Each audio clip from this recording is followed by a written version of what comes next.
Shalom semua, hari ini kita melakukan praktikum IPA mengenai panca indera. Sebelum kita melakukan praktikum, saya akan menjelaskan sedikit tentang panca indera. Panca indera adalah penglihatan mata, penciuman hidung, pendengaran telinga, pengecap lidah, dan peraba kulit. Sebelumnya, tahukah kamu apa itu panca indera? Panca artinya 5, sedangkan indera adalah sistem pada tubuh manusia untuk mengenali, merasakan, dan merespons stimulus secara fisik. Saat suatu indera mengenali atau merasakan sesuatu, indera akan mengumpulkan informasi untuk memberikan respon terhadap apa yang diketahui. Dengan kata lain, panca indera adalah 5 media pada tubuh manusia untuk merasa, mencium, mendengar, melihat, meraba, dan merasakan sesuatu secara naluri. Yang pertama adalah indera peraba. Panca ini berperan agar manusia bisa menyadari adanya sentuhan, tekanan, panas suhu di sekitar, getaran, hingga rasa sakit. Semua kemampuan panca indera sentuhan ini diterima melalui reseptor atau organ yang merespon cahaya, panas, dan rangsangan eksternal dan mengirimkan kepada saraf sensorik. Kulit yang masing-masing memiliki kemampuannya sendiri. Salah satu fungsi terpenting dari panca indera sentuhan ini adalah untuk menyampaikan rasa belas kasihan terhadap manusia lainnya. Contohnya pada anak bayi yang baru lahir.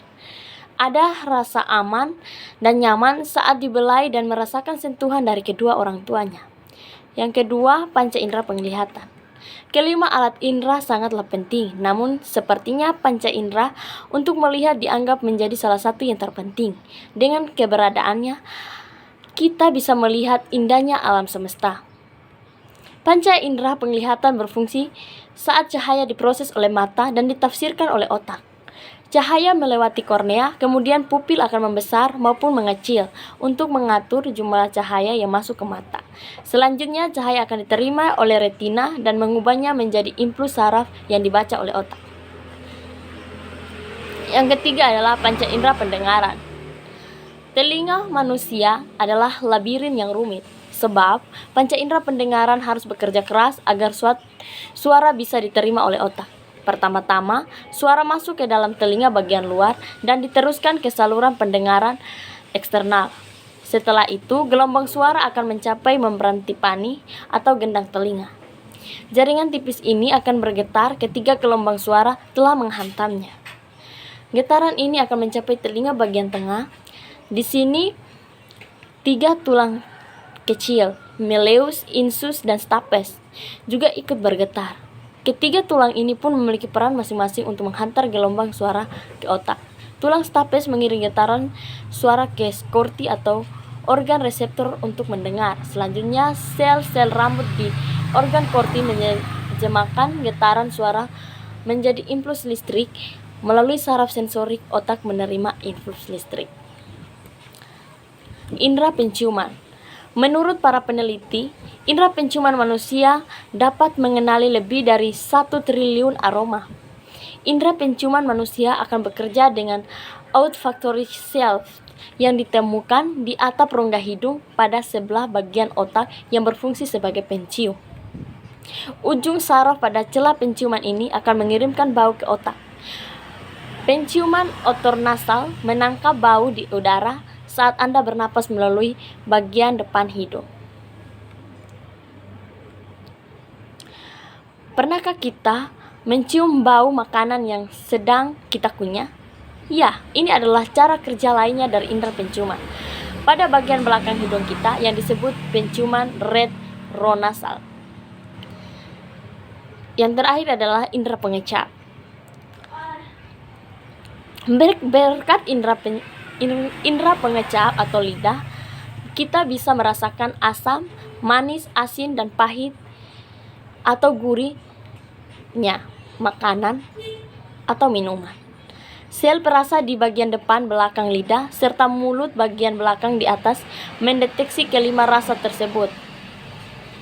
Sel reseptor ini terikat dengan molekul makanan dan minuman yang Anda konsumsi dan akan mengirimkan sinyal ke otak. Mungkin kita pernah bertanya-tanya mengapa tidak ada rasa pedas di dalam daftar indera perasa. Menurut National Library of Medical atau NLM, rasa pedas sebenarnya adalah sinyal sakit yang dirasakan oleh lidah.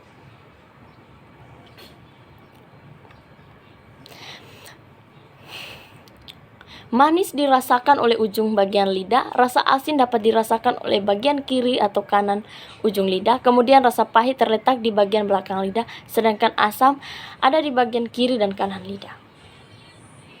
Demikian penjelasan materi dari saya. Mari kita simak praktikum berikutnya. Pertama-tama saya akan melakukan praktikum mengenai indera peraba. Alat dan bahan yang saya gunakan ada 1 gelas air hangat, 1 gelas air dingin, dan 1 mangkok kosong.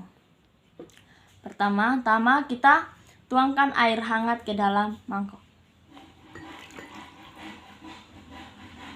Masukkan jari ke dalam air hangat. Dan lihat perubahannya, yaitu jari terasa panas. Lalu tuangkan kembali air hangat ke dalam gelas. Langkah kedua, tuangkan air dingin ke dalam mangkok.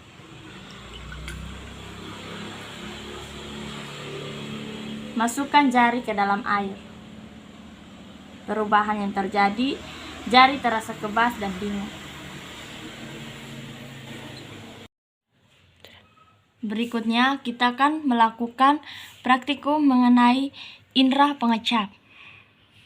Alat dan bahan yang digunakan ada 1 sendok makan, setengah gelas sirup, dan 2 sendok makan air perasan jeruk nipis. Langkah pertama, ambil 1 sendok makan sirup, lalu kita minum dan rasakan. Rasanya manis. Langkah yang kedua, kita ambil sedikit air perasan jeruk nipis. Lalu kita minum. Dan rasanya asam sekali. Kesimpulan yang dapat saya ambil adalah dengan praktikum ini kita dapat mengetahui yang pertama adalah indera peraba. Kita dapat merasakan suhu panas atau suhu dingin yang diterima oleh reseptor atau organ atau sel yang merespon dan mengirimkan ke saraf sensorik. Yang kedua, indera penglihatan. Mata berfungsi saat cahaya diproses dan ditafsirkan oleh otak. Cahaya melewati kornea, kemudian pupil akan membesar atau mengecil untuk mengatur jumlah cahaya yang masuk ke mata. Berikut indera pendengaran. Indera pendengaran atau telinga manusia adalah labirin yang rumit. Suara masuk ke dalam telinga bagian luar dan diteruskan ke saluran pendengaran eksternal. Setelah itu gelombang suara akan mencapai membran timpani atau gendang telinga. Berikut adalah indera penciuman. Indera penciuman manusia dapat mengenali lebih dari 1 triliun aroma. Ujung saraf pada indera penciuman mengirimkan bau ke otak. Yang terakhir adalah indera pengecap. Disebut dengan lidah. Bisa kita merasakan asam, manis, dan pahit. Dan juga gurih. Mulut bagian belakang mendeteksi 5 rasa tersebut.